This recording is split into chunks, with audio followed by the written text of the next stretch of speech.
Production funding for Behind the Headlines is made possible in part by the WKNO Production Fund, the WKNO Endowment Fund, and by viewers like you.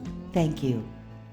A look back at 2021 and a look forward to the new year tonight on Behind the Headlines.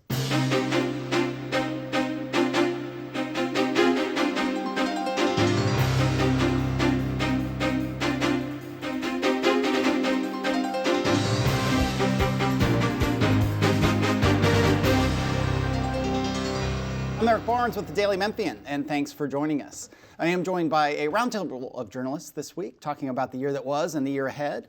I'm joined by Toby Sells, news editor at Memphis Flyer. Thanks for being here. Happy New Year, Eric. Absolutely. Deja Henry is a reporter with the Daily Memphian. Thanks for being here again. Thanks for having me. Along with Bill Dries, reporter with the Daily Memphian. We start with, of course, the biggest story was COVID. And there's so many parts to it we could do, just bore people to death, Bill, with everything that happened. But for you, some of the highlights of the last year that in some ways maybe we've forgotten about because we're all so, this has become the new norm. We're a little numb to it. I think a lot of people, and obviously everyone from their various perspectives is just over it. But let's look back at 2021. Over it, but figuring out what's next. I think that for me was the main impression I came away from. We started trying to emerge from the pandemic's isolation. And I think at the start of 2021, we were really left with what else could happen next. If you consider the first few months of 2021, we not only were still dealing with the pandemic, but we had the Hernando de Soto Bridge, the main traffic artery across the river here, closed in February, I believe, closed for several months. On top of that, we had the city's very first boil water advisory issued by Memphis Light, Gas, and Water for, I think, about a week's time. And then just for fun, in the middle of that, we had 3 to 5 inches of snow dumped on the city and below freezing temperatures for a whole week. Yeah. It was quite a year. I'll stay with COVID for a second. With you, Deja, you cover primarily education for us, and we'll talk some about colleges and so on, but primarily, the biggest school system is SCS, obviously then the suburban school systems, the whole network of private schools. The school systems nationally, internationally, but certainly, we'll focus on Memphis, obviously, were for many people, the front line of all the challenges of COVID, whether that was in, the learning loss and the difficulties of remote learning that was primarily 2020, but carried over into 2021. Some schools even talking about going back to virtual right now, if they, because of Omicron. Talk about everything that happened with the schools in a minute or less. Yeah, Eric, it's been a very big year with a bunch of stuff going on, but basically starting off still having that option of remote learning. So in March, the Shelby County schools decided that Shelby County schools went back to in-person learning with about a third of their students choosing to do that option. And you really see throughout this whole timeline of this past year, this kind of struggle between SCS, which is the largest public and urban school district in this state, and the conservative leadership and Governor Lee passing laws and legislation about virtual learning, mask mandates, and so on. So it's been back and forth, and in August we see the full return to in-person learning amidst a surge in COVID cases. So it's been a big year of trying to kind of figure that out. We did, you and I believe we did a number of shows on education, talked to various education leaders. And one of the more interesting was, not for anything I did, but for what you did and what other people on the show did, was there's all these weird, I hate to call them silver linings in COVID because it's been disastrous. And for a lot of people, it's been extremely tragic. So I don't want to make light of that. But there was a real increase in funding for schools in Tennessee. I can't remember who we were talking to. It might have been leadership of SCS talking about this opportunity to bring class sizes down dramatically at the first through third grade levels, to bring in a lot more teacher assistants, to do more tutoring. Your thoughts, that was kind of a remarkable conversation about things that I think the school system has wanted to do for as long as I've been involved with covering the local school system here or in other places, and suddenly they were able to do that because of this increased funding. That's correct. Yes. So they this year they had their biggest budget ever of $2 billion, more than $2 billion, and a big chunk of that from the federal education funding, the ESSER funding, is a big chunk of that is on capital improvement as well, getting some buildings up to date, and they also had a bunch of mitigation strategies for reducing class sizes and robust tutoring efforts to kind of mitigate that learning loss that's also coming along with COVID. Yeah, and some of that, and I'll segue to you, Toby. I mean, some of that, much of that came from the legislature. There were 3 special sessions, which does call into the question the term special when you do 3 of them, because they're supposed to be unique. But there were 3. It was a crazy year, to be serious, and there was a lot going on. We'll talk about what various special sessions addressed, but there was a lot of the legislature asserting its will over cities across the state, but we'll focus on Memphis. And that included essentially ending virtual school in practice, which was not what a lot of local charter schools and certainly SES leadership really wanted. But there was all this funding and this increased funding. And then there were these kind of demands that you can no longer move kids forward from 2nd to 3rd grade if they're not at a certain level. But it all gets to this legislative relationship. And COVID, I mean, it's been this way as long as we've done this. I think that the legislature, a red legislature in a largely blue city, they are at odds sometimes and dictating a lot of what happens to, and a lot of people welcome that here and a lot of people fight that here. Your thoughts on the legislature, COVID, et cetera? COVID in general, of course, I've had my eye on that, since March 2020. A lot of folks have wanted to call 2020 the sequel, but it's not. It's been very different this year. We started in January, where not everybody can get a vaccine. All adults could not get a vaccine. We finally lifted that. Even in the beginning, we knew that Shelby County was running out of 12,000 doses of the vaccine. We knew the number of the vaccines. That's something we don't even think about anymore. You can go to Walgreens, CVS. These things were really scarce. We were at the beginning of the year, we were still under safer at home. Everybody was still locked down. Gyms and restaurants, those had capacity limitations on them. So we started the year kind of the same as 2020, but as it progressed, vaccines became more readily available. Everybody could get them. There were still long lines at the Pipkin building, just to kind of set the scene for the beginning. And the rest of the year really was just kind of this roller coaster ride of, swells and dips in the number of cases that we saw.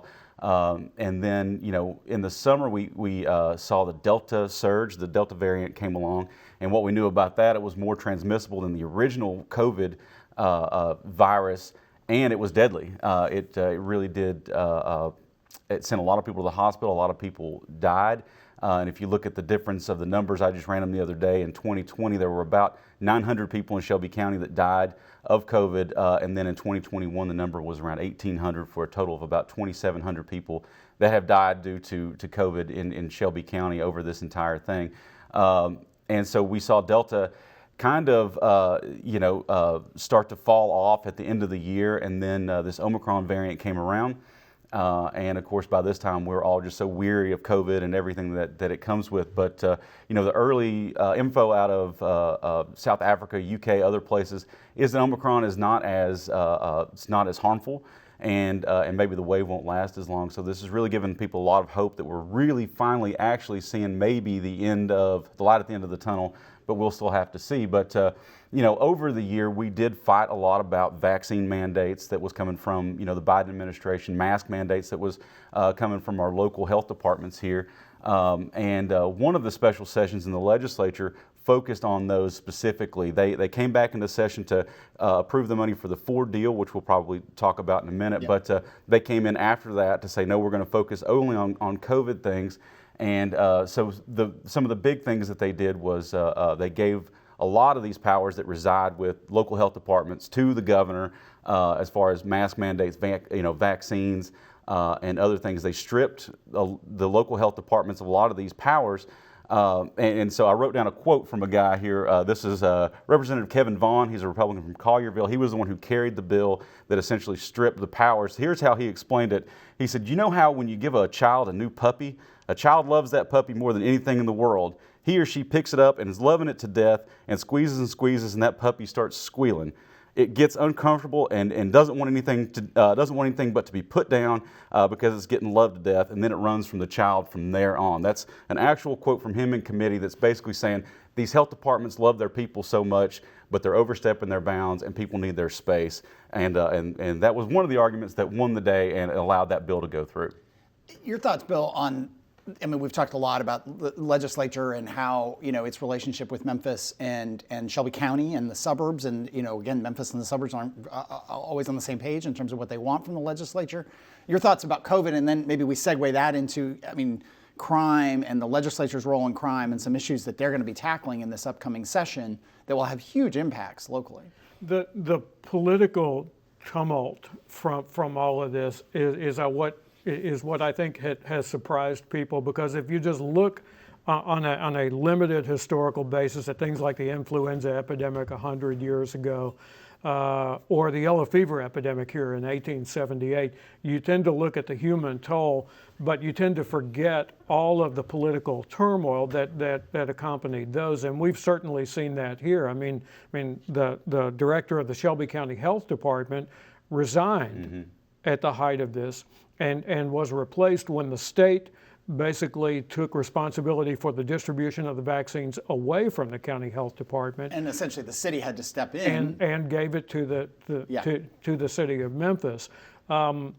It's hard to think that science can become a political issue, but it certainly has. And there was really no place to go to escape it, because everybody is affected by this pandemic. And if you didn't see the intersection of this before, certainly with the January 6th Capitol insurrection, we're taping 1 year to the day that happened, that would have been the wake-up call that this outbreak, this public health problem, this worldwide pandemic, and the politics surrounding it, the political differences that were there long before this pandemic have intersected in a totally unique way, and we're not out of the woods on that whole mix, even at this point. Well, I mean, again, crime, I think we agreed, COVID was the number 1, 2, and 3 stories of the last year,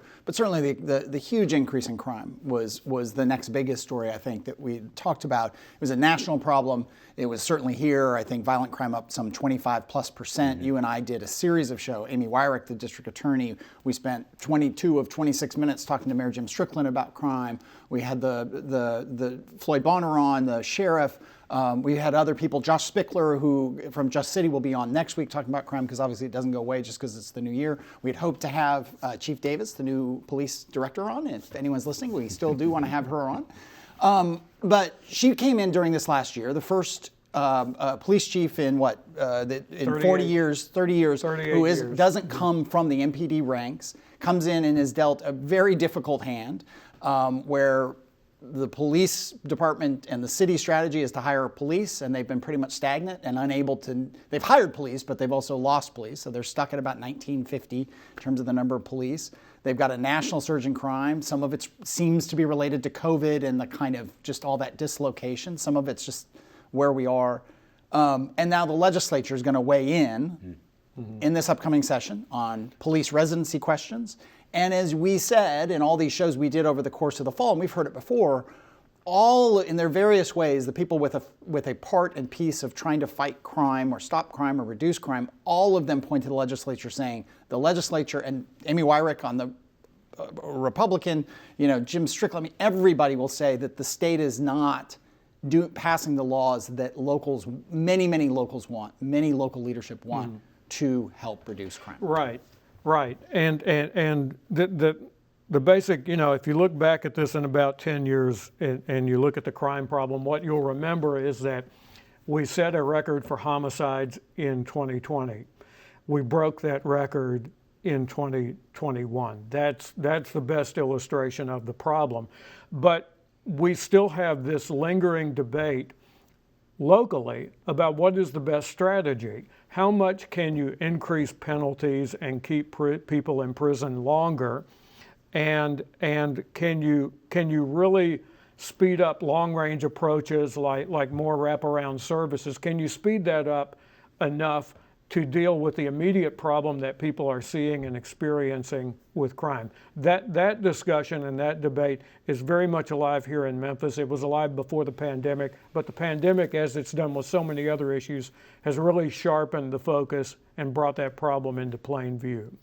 Toby, your thoughts? You wrote about it. You all covered as well. I mean, just on crime, I think just just everyday people, they really feel there's a sense of lawlessness in Memphis. They're seeing these people on the interstates driving recklessly, everybody kind of being crazy. If you were out on New Year's Eve, you heard all the gunshots, at least from my house, celebratory gunshots in the air. A lot of people are feeling kind of helpless right now. I'm not saying that that's the reality, but that's the people that I talk to. That's kind of how they're feeling about Memphis. I know that MPD just went and talked to the city council this past week about kind of reckless driving and drag racing and all that, saying we're doing the best we can. We've got everything that we're out there doing. The city council said they're doing a great job, and they were maybe debating whether or not to actually be able to take people's cars if they're doing this, whether that's going to work or not, an extra penalty on top of that. But I don't think anybody has the answer right now. I know that crime is elevated in every metro across the city, and we're going to have to figure this out. But when it comes to the legislature, a lot of those people with power in the legislature, they're from rural areas, or they're from smaller towns. Even Crossville, Tennessee, which is that's where the Speaker of the House is from. They don't have the same problems as a Memphis does or a Nashville does. But those are the ones with the power who are making these rules that affect urban areas, and a lot of people just think they're out of touch. And it is interesting. Before we get to Deja, I mean, I have family and friends in New York, in the Seattle, Tacoma area, in Oakland and LA, and spent a lot of time talking to and even visiting those once I was vaccinated. All of them say the same thing, that the folks in Portland, the folks in Seattle, that crime is way up, that they feel a sense of like, what in the world is anyone going to do about this? In New York, I mean, it really is. We started at a really high level and higher level than those, so ours got worse, but really it's not an excuse, it's just an interesting dynamic. That's but right. From an education point of view, from the schools, how did that play out? I mean, we see a prime anecdotal example of how that's going with, in September, there was a shooting at Cummings K-8 school, which happened between two 13-year-old boys, and that was kind of a shock to the community, the fact that that's happening in a school that also houses like kindergartners. So we saw that play out on the prime stage in Memphis. And we talked with SCS leadership about, there was just a real juvenile crime exploded nationally, locally.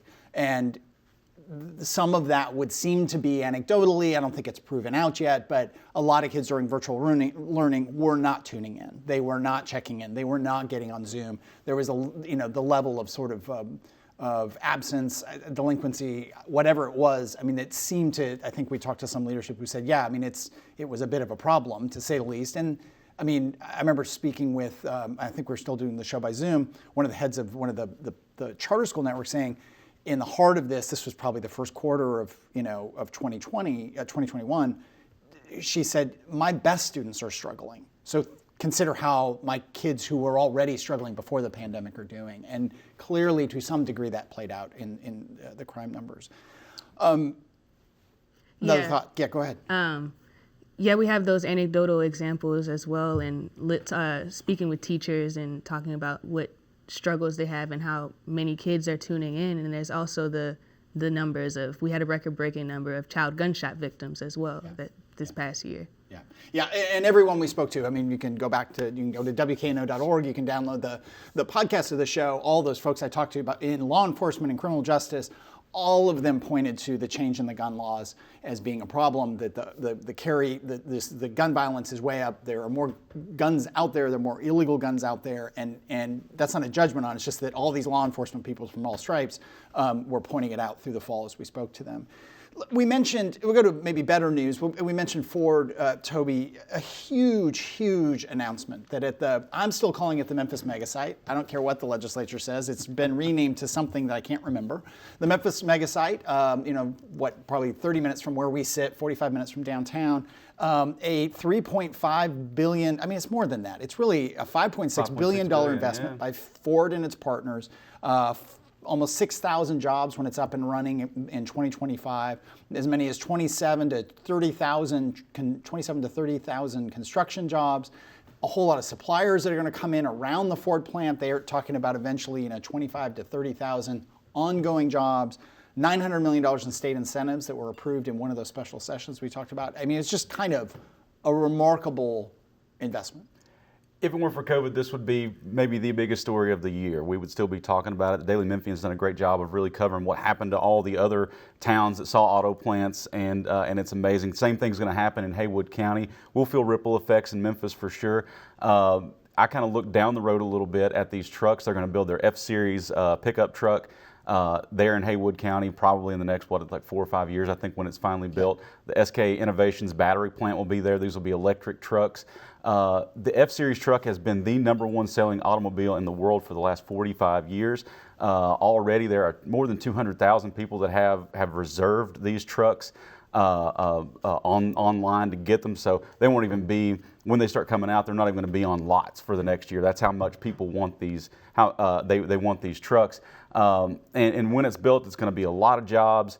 It's a great news story, and and I think it kind of appeased a lot of environmental people too. That we're going to build this factory out there, but it's going to they're looking at this as clean energy, as kind of an alternative to combustion engines, and they want to save the world. I mean, that's what Ford said, and they have this trend report they do every year because they have a futurist, which I think is really cool. And the futurist said these trucks are going to help save the planet. And a massive battery recycling facility, which is becoming a much bigger issue as more and more electric vehicles, more and more electric this and that. Bill, your thoughts on the Ford plant? Well, it's also been interesting from a political perspective because our 2 Republican senators, Bill Hagerty and Marsha Blackburn in particular, has been talking about how the Biden administration is trying to dismantle the fossil fuel industry, and we can't let that happen. Well, meanwhile, Ford Motor Company, one of the most iconic American business brands, is taking the top-selling car model in the world for some time now and is going to convert them to electric vehicles. That to me is really striking, to the point that Blackburn has actually opposed some of the tax credits attached to electric vehicles. Yeah. And not to mention the pending referendum that we're about to have on a constitutional amendment to make Tennessee a right-to-work state. At the announcement, which was done at Shelby Farms Park of this, the president of the United Auto Workers Union was on the front row. He wasn't on the stage with Ford executives and with Governor Bill Lee, but he was in the front row, and the Ford executives gave a shout out to the UAW, who they believe will be their partner in this plant. Yeah, lots about that. You were going to say something. Just wanted to add, I know I was saying, this is going to save the planet and all those things. There is still that matter of that big 35-mile-long wastewater line that's going to run into the Mississippi River, millions of gallons of waste that's going to be run there. So, it doesn't come without its environmental downsides. I'm going to follow up on that in 22. Yeah, and that brings up another, could have been if not the biggest story, but a very big story last year was the Byhalia pipeline. That was an oil pipeline that was going to run through the heart of Memphis and through and over the aquifer at some very sensitive points through some predominantly historically black and brown neighborhoods, and that was stopped. And it was a kind of environment. It was an interesting thing. It wasn't just an environmental movement. It was a social justice movement. There were a lot of business people who said this is not the right time to do this. This is not the aquifer is actually a big point of economic development here because we have this clean water and we don't want to put that at risk. We could have spent, and we did a couple shows on it, I think, over the course of the year. I want to come back with just a couple of minutes left, though. The other big thing this past year, Deja, and you covered all of it, and it's still kind of a work in progress, is 4 new presidents at colleges in Memphis. U of M, David Rudd is retiring at the end of this year. Rhodes, they have they have their permanent new president who haven't gotten on the show yet. CBU has an interim, and Lemoyne Owen College has maybe a year. Time has no meaning anymore. But thoughts on essentially the biggest 4? That excludes Southwest Community College, but other than that, the other 4 biggest schools with new presidents right now. Yeah, it's a big time for transition in higher learning, and also the University of Tennessee Health Science Center has a new chancellor as well. Yes. So it's a lot of big changes coming forth. Yeah, I think some of it has to speak to that, I mean, we've interviewed a lot of these folks over the years, Bill. It's a difficult job, whatever you want to think of what these presidents do. You've got alumni, you've got boards, you've got parents, you've got students, the pressure of it, and then the pressure kind of exploding during COVID. It seemed not coincidental with COVID that so many were leaving in different circumstances without getting into the details of it. Right, and the goals take some time to accomplish. You consider that when Shirley Raines was president of the University of Memphis, her goal at that point was to make the university a research institute with all of the certifications associated with that. Just in the last month, the university has gotten that certification. Yeah. Just a minute left. Mentioned Tumley Park is underway. I think you had brought this up. Bill has covered. There's a lawsuit that was filed just this past week trying to derail some steps of it, but that project got underway. And also the Greensward, talk about that for 30 seconds. Greensward, they were going to build a parking deck over there on Prentice Place. They came back together, said it was going to be too costly. They decided to go with the original plan, which is going to kind of renovate their parking lot there at the zoo, which is going to take up some of the space at the Greensward. People were upset by it. I explained it that it's kind of like getting getting roller skates for Christmas and somebody tells you you're going to get an Xbox and then you go back to the roller skates. So a lot of people were disappointed, but they're going to go ahead with this. And I was reminded that this plan was the one that was approved by OPC and the zoo. Yes. Yeah. That's all the time we have. Sorry, Toby, I cut you off there. Thank you for joining us. Get the full show at WKNO.org or download the podcast. We'll see you next week with Josh Spickler of Just City.